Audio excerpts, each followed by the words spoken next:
गंगा नहाने जाते हैं तो गुरु महाराज कहते फुटल मनुष्यवा के भाग गुरुगम नहीं ले।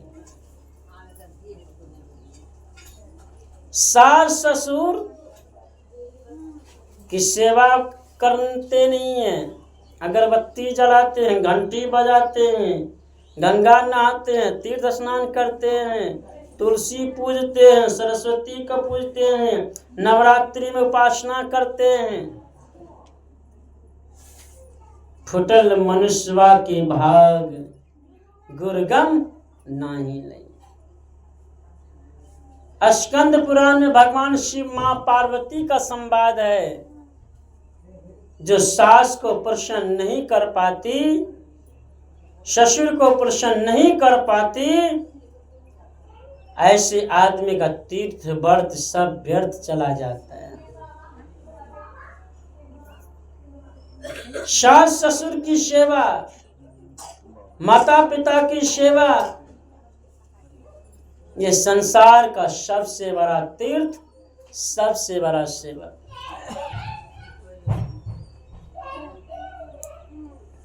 इसलिए संत महापुरुष कहते सब कोई पहले माता पिता को प्रसन्न कर लीजिए, सास ससुर को प्रसन्न कर लीजिए। जब सास ससुर प्रसन्न हो जाएगी तो संसार में तमाम देवी देवता आप पर प्रसन्न हो जाएंगे।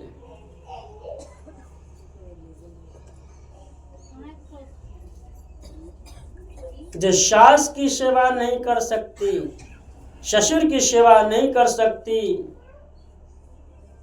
ऐसे लोग किसी काम का नहीं। ऐसे लोगों को स्वर्ग में जगह नहीं। बहुत सारी बातें मैं सुना रहा था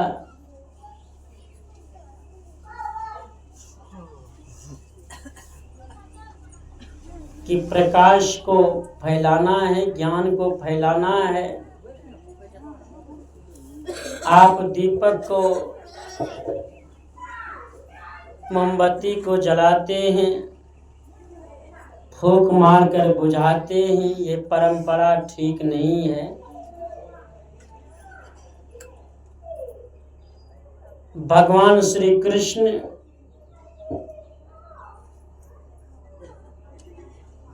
के संबंध माँ यशोदा नंद बाबा कहते हैं, इसी तिथि में मेरा कान्हा का जन्म हुआ था। तो मेरे कान्हा का जो जन्म हुआ है, आज के दिन भगवान को पूजा आराधना करना चाहिए।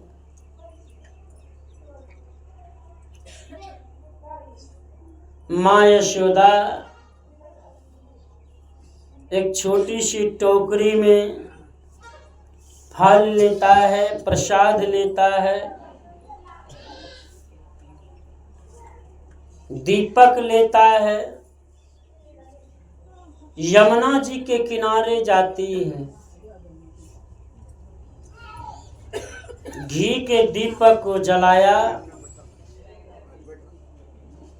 घी के दीपक को जलाकर यमुना जी में रखा, पानी के ऊपर।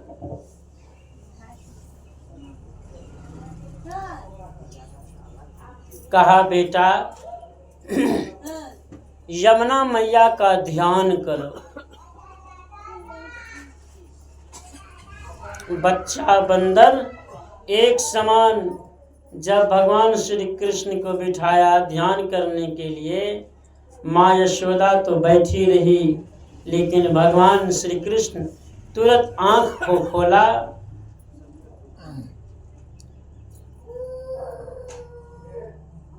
और दीपक को अपने तरफ खींच लाता है और पीतांबर में बांध लेता है।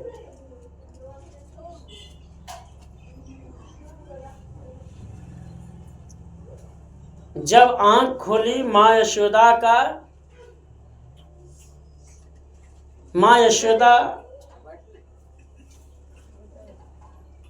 देखती है कि ये बालक इतना स्थिर से रह नहीं सकता है, इतना स्थिर से कैसे बैठा है, तो ध्यान पड़ा उसके कांख के नीचे पोटली रखा था।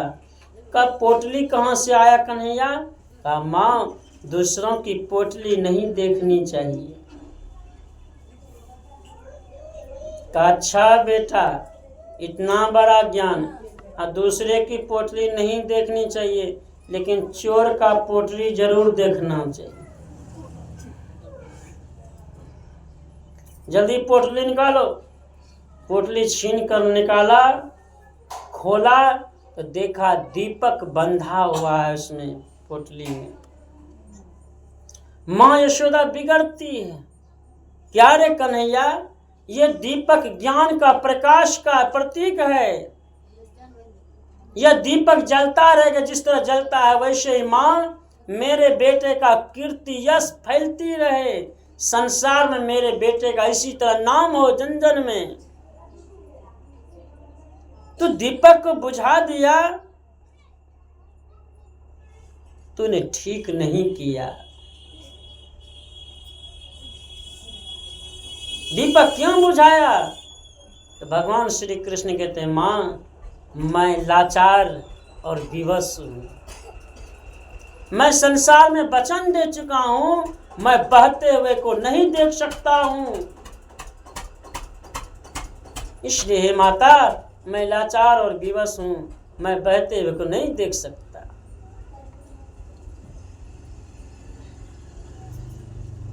का तो इतना बड़ा त्यागी बनता है, मैं दीपक तो बहुत बहाया था, सब दीपक तो जलिए रहा है पानी में। का माँ, मैं बुलाया सबको था, जो मेरी शरण में आ गया मैं उसको उठाकर अपने सीने में लगा लिया। संत लोग हरिद्वार में तपस्या करते हैं, साधना करते हैं, शरीर को सूखा रूखा खिलाकर, ठंडा पानी पिलाकर शरीर को साधते हैं, सब कुछ मिल जाता है, फिर भी फैलाते क्यों जन जन में ज्ञान? जन जन में ज्ञान इसलिए फैलाता है कि सबका उद्धार हो सके। इसलिए बर्थडे मनाते हैं, अच्छी बात है। आप मोमबत्ती जलाकर फूंक मारकर बुझाइए नहीं, आप दीपक जलाइए। गुरु महाराज का आसन है, या जिस भगवान पर श्रद्धा है उनके आसन में के सामने 5 दीपक जलाइए, या पंचमुखी दीपक जलाइए तेल का, और कम से कम 12 घंटा। यदि समय याद है, मानकर चलिए आपका समय 4 बजे जन्म हुआ है भोर में, 4 बजे से लेकर 4 बजे शाम तक दीपक जलाइए, कम से कम 12 घंटा। मोमबत्ती नहीं जलाई।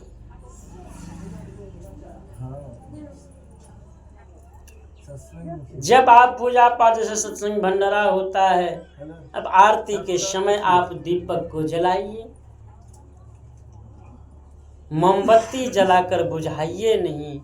मोमबत्ती एक प्रकाश का प्रतीक माना जाता है, ज्ञान का प्रतीक है। जब तक डिबिया में तेल है तब तक दीपक चला, और तेल खत्म हुआ तब दीपक बुझ गया।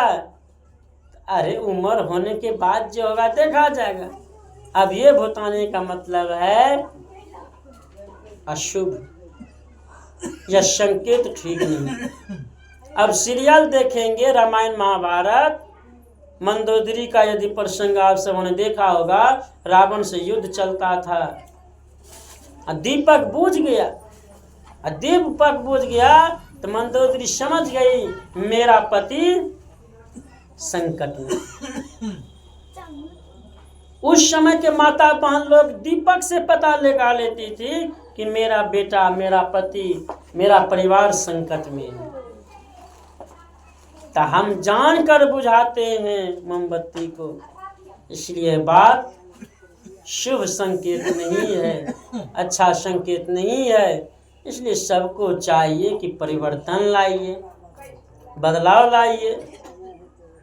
इन्हीं सारी विचारों के साथ मैं गुरु महाराज से प्रार्थना करता हूँ वह बच्चा दिन दुगुना रात चौगुना हो, स्वस्थ रहे, दीर्घायु रहे,